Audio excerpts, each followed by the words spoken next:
పిల్లలకి ఫస్ట్ నుంచి ఇక్కడ ప్రస్తుతం ఏంటంటే కాంపిటేటివ్ వరల్డ్, చాలా స్ట్రెస్ఫుల్ గా ఉన్నారు పిల్లలు. ఏ పేరెంట్స్ కైనా వాళ్ళకి ఫస్ట్ ర్యాంక్ రావాలి, లేకపోతే సెకండ్ ర్యాంక్ రావాలి, అంతే. అంతకు మించి రాకూడదు. వాళ్ళు బాగా ఓన్లీ చదువు చదువు చదువు. సో హ్యాబిట్స్ గురించి, అదేంటి గేమ్స్ గురించి, తర్వాత అదర్ మెడిటేషన్, యోగా, ఇవన్నీ కూడా ఉండొచ్చు. రెండు వాళ్ళు ఒకలాగే ఉంటున్నారు. ఇప్పుడు ప్రస్తుత జనరేషన్ లో యోగా అండ్ మెడిటేషన్ చాలా స్కూల్స్ లో ఇంప్లిమెంట్ చేయడం మొదలు పెట్టారు.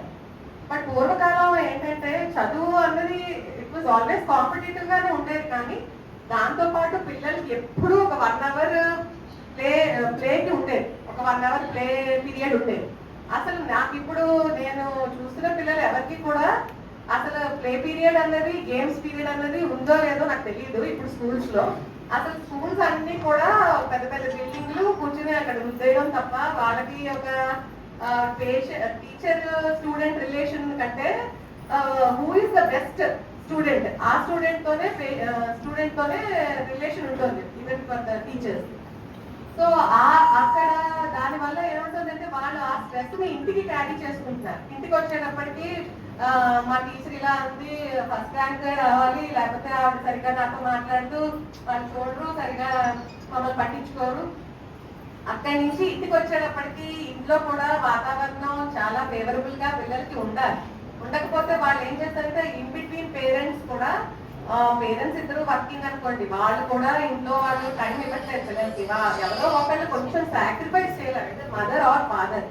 యూజువల్ గా 80% మదర్సే సాక్రిఫైస్ చేస్తారు.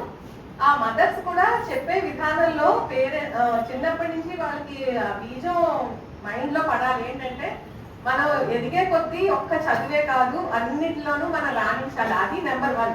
సొసైటీలో మంచి పేరు రావాలి, మంచి ఎడ్యుకేషన్ రావాలి, అదేంటి మంచి హ్యాబిట్స్, మనని చూసి నలుగురు గౌరవించాలి, మనని ఒక ఆదర్శంగా తీసుకోవాలి. ఇలాంటి చిన్న చిన్నవి, అంతే.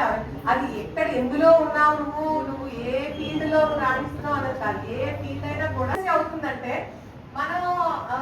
మనం ఒక బ్లడ్ ఇచ్చి ఒక బ్లడ్ బ్యాంక్ లో వాళ్ళని సేవ్ చేసుకున్నా ఉంటే దాని వాల్యూ ఎప్పుడూ కూడా ఉంటుంది. ఎక్కడో ఎవరో ఒకరికి మీరు సాయం చేస్తున్నారనే ఉద్దేశంతో బ్లడ్ ఇస్తున్నామని ఆలోచించుకుని ఇస్తే చాలా హ్యాపీగా ఉంటుంది. మనం వ్యక్తిగతంగా వెళ్ళి వాళ్ళతో మాట్లాడి నా బ్లడ్ నీకు ఇచ్చామండి అని అలా చెప్పక్కర్లేదు. అది ఎప్పుడు స్టోర్ అయ్యింది, ఎక్కడో ఎవరికో ఎమర్జెన్సీగా ఉపయోగపడుతుంది. అది ఉపయోగపడినప్పుడు మనకి ఇన్నర్ గా చాలా హ్యాపీనెస్ ఇస్తుంది. So I always want everyone to come forward and give blood donation. అది చాలా చాలా చాలా మేము చాలా చేస్తాం, ఐఎంఏలో చేస్తాం, మామూలుగా అన్ని సొసైటీ వాళ్ళు చేస్తారు. సోషల్ యాక్టివిటీస్ చేసే వాళ్ళందరిలోనూ బ్లడ్ డొనేషన్ ఉంటుంది.